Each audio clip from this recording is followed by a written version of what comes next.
Namaskar. Just now we enjoyed a beautiful piece on harmonium. Let's understand more about this instrument from Pandit Charinder Sathiji. Namaskar Sathiji. Namaskar. And today we have invited to accompany him on tabla Charudatta Phadkeji. Namaskar Phadkeji. Namaskar. So Sathiji, we would like to know that how this instrument actually came and what is the origin of this instrument.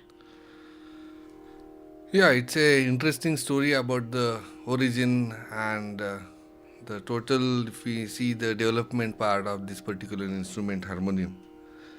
When we look at this, the origin of harmonium we can date back to 2nd or 3rd century when TBCS, the scientist, who had developed a kind of a instrument where the water was used first. So it was called as water organ.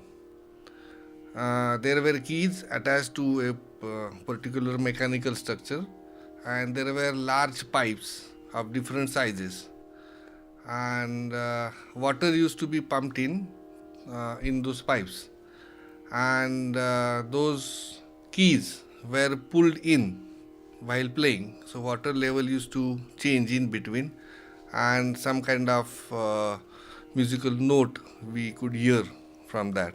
So that was the origin of this particular instrument, which was a very basic instrument, which was very difficult to play.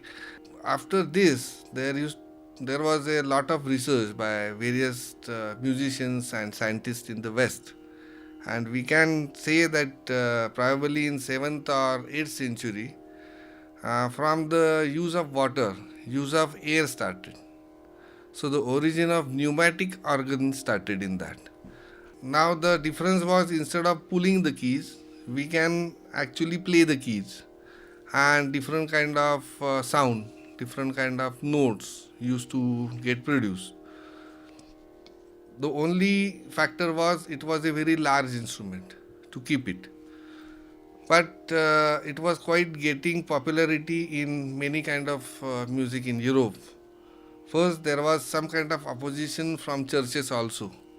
Then they thought that it's a good instrument for their music in church, as it's a choir music, and they wanted a big instrument to support that kind of singing, where that group singing is there, choir music is there.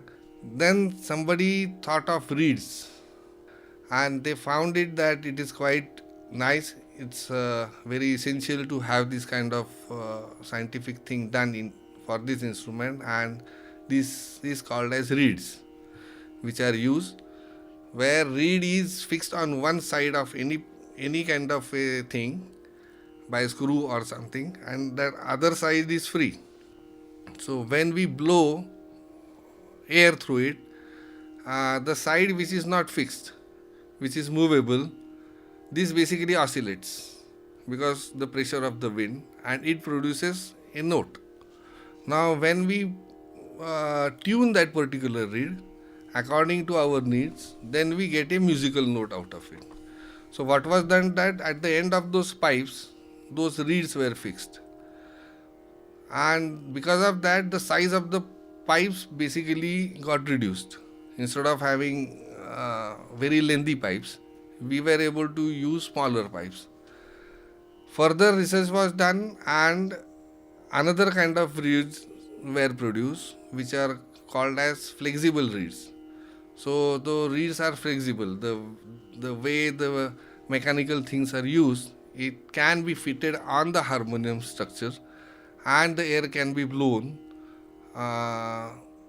where we can see what we call as pipette in India, or organ, where the air is blown by use of your feet. That bellow is down the organ. They use their pipes to put the pressure there, and the pressure comes upside in the organ, and when we play the keyboard, then we get those musical notes.